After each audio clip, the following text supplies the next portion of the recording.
My name is Jessica Corwin. I am a wife, mom of three young kids, a registered dietitian specializing in midlife and menopause. Oh gosh, I had some very unique symptoms. Initially, I had, I don't know where to begin. I had so many random things. I had the heart palpitations. I suddenly had such lower blood pressure. I had what's called, I think it's called POTS. I don't even want to attempt to get the name right, but it's where where I'm sitting down and suddenly I'd stand up and my blood pressure would fall dramatically. So I'd feel like I was going to pass out and my heart would suddenly go to like 150 beats per minute. And it was just, and I remember I even was like, I didn't have an Apple Watch at the time. So my husband's like, here, put my watch on, like, let's figure this out. And it was just so shocking. I remember calling the doctor and they're just kind of like, oh, it's fine. Unless your heart rate gets up to whatever you're going to be, don't worry about it. I'm like, this is horrifying. How can I like, okay, great, thank you. And eventually that subsided. I still had the heart palpitations. My anxiety was getting so much worse. I was not sleeping. My moods were all over the place. But I think the biggest thing that was just such a unique symptom was I started to have all this nerve pain and numbness. I had all this nerve, like I had my whole, all right here. Anytime I would touch my skin and down my shoulder, anytime you'd touch there. And of course, I had little kids and they always wanted to be carried. I was constantly being touched. Like it burned. Like it felt like that pins and needles, maybe. And I had the same all down my right thigh. My whole thigh was numb. Like anytime you touch it again, it felt like it almost was always asleep. You know how we describe like when your leg falls asleep, like, and then you touch it and it just hurts so much. It was just constant. And I told my physician, and she, of course, being up in the face, she's like, basically, she wanted to rule out a brain tumor. So I went in for like MRIs, CAT scans, like did all the things trying to figure this out. And all of these tests later, we just don't know, right? We're not actually sure what's causing this. And that one, I didn't even figure out until maybe a year later when I was working with Respin Health because one of the coaches there shared that nerve pain and numbness can actually be a big symptom of perimenopause. And I had not known that. Even I was at the time working in women's health and it never had come up from anyone on my team there either. So it's just all of these random things, right, coming into play. And that nerve pain itself was scary. And come to find out, perhaps it's just my hormones starting to shift. My body's trying to compensate and trying to figure things out. But it was, yeah, a lot to have to go through. Gosh, the sitting in the MRI machine is scary. Or I can't even remember which one. Whichever one's the long machine you lay down. If that's the CAT scan or the MRI, it's so claustrophobic, so loud. Oh man, so frustrating. Like, well, it's not a tumor, but we don't really know what's happening. So I'm like, okay, there's some relief. But I was just barely 40 at the time, but I had all these other symptoms that were showing signs of perimenopause, right? And so I had spoken up. I'm like, you know what? I'm not sleeping. I have such bad anxiety. I have all these things. And of course, I was first like, you should try these antidepressants, right? You should try X, Y, and Z. And I'm like, you know what? I would really like to try progesterone. I'm like, I think like there's no risk, there's no ill effect from doing so.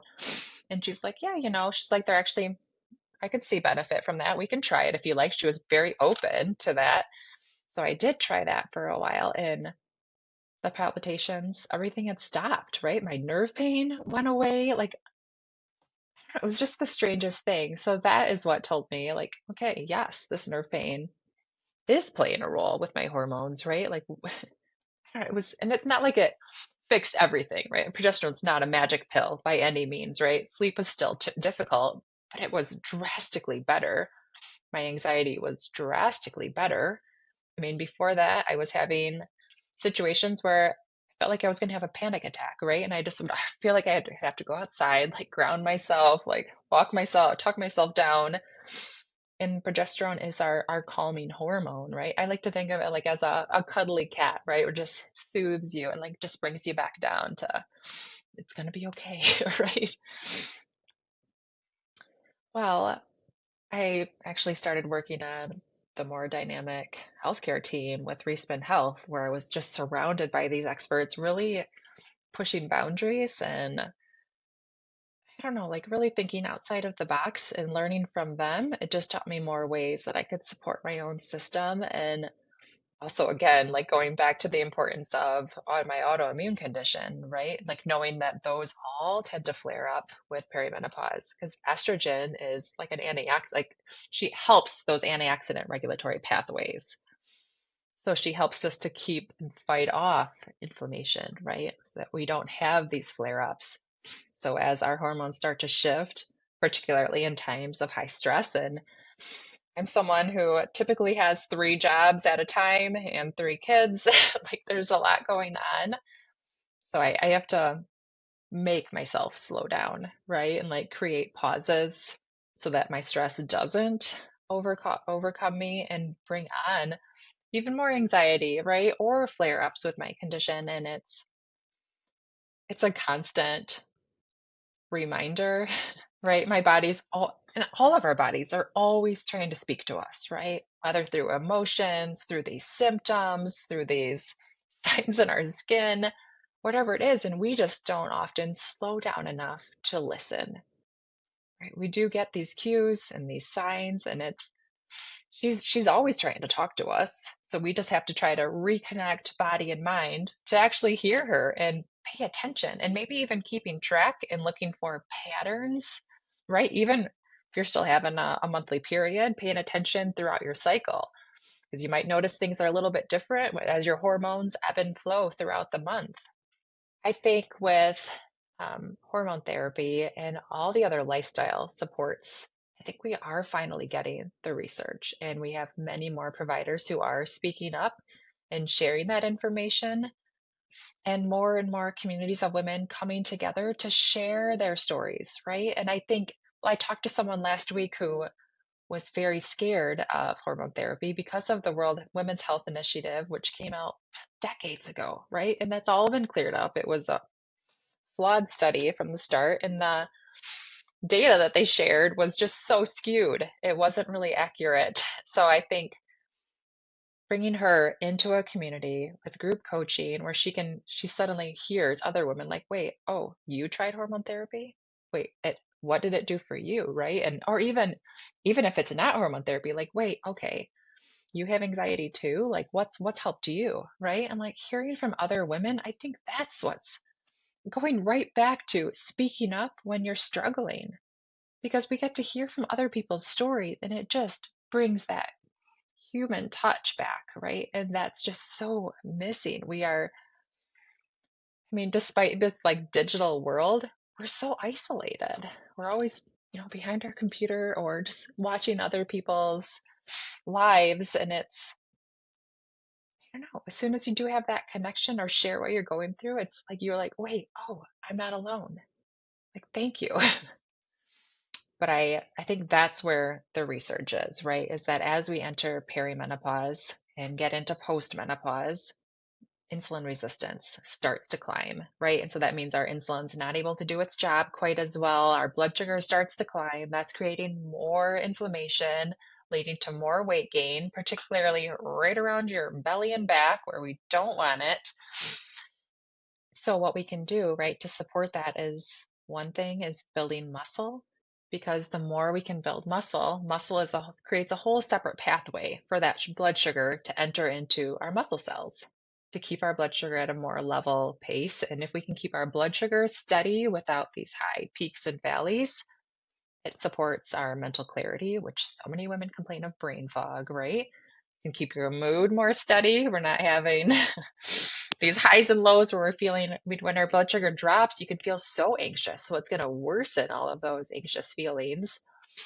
And same thing when it comes to diet, right? Supporting that blood sugar through diet. So avoiding a lot of that excess sugar, a lot of our refined carbs, and really focusing in on fiber rich complex carbs as if you're including carbs, right? So as part of your plate, but really focusing in on making half your plate vegetables, right? So that's a great source of fiber right there. Maybe a quarter of your plate, a rich protein source. I was a vegetarian for a long time, until I got pregnant and suddenly I needed a burger.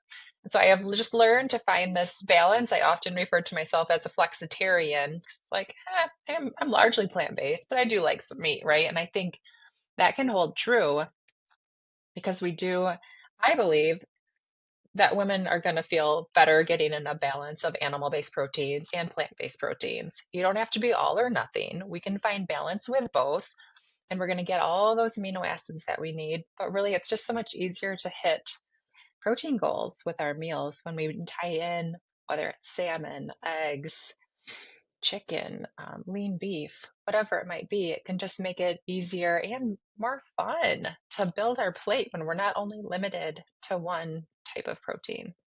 I think there are some great resources, and I would start by finding a practitioner who is actually specializing in menopause. And there is a website for the National Association of Menopause Society where it's NAMS, but they have a great website where you can look for a menopause certified specialist. You can find one locally in your area by punching in your address or your zip code. So you can find someone that, actually knows their stuff. And there's a lot of virtual practices nowadays where you can connect with someone right in your home without having to go far in case you can't find someone local to you. And I really think word of mouth, right? Like finding someone that other people have trusted and had success with is so important. And just always remembering, even if you find someone who's NAM certified or find someone who is a menopause specialist, remember that you are the consumer, right? You're the customer. The customer is always right. You have the choice to shop around.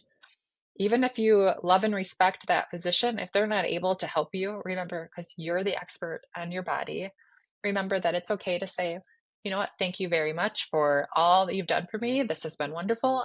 I am now moving on, right? Especially working with our OB. She's wonderful, but she may not be the menopause specialist that we need later in life. I think, yeah, one thing that comes to mind is that there's this message, right, that we have just passed down for generations that we all, as women, need to tough it out, to put everyone first. But what if our true strength and courage is in just speaking up and telling the truth about what we feel, what we're going through, and what we need, and just getting rid of the shame that's associated with that, right? It's not a weakness. That is so damn brave.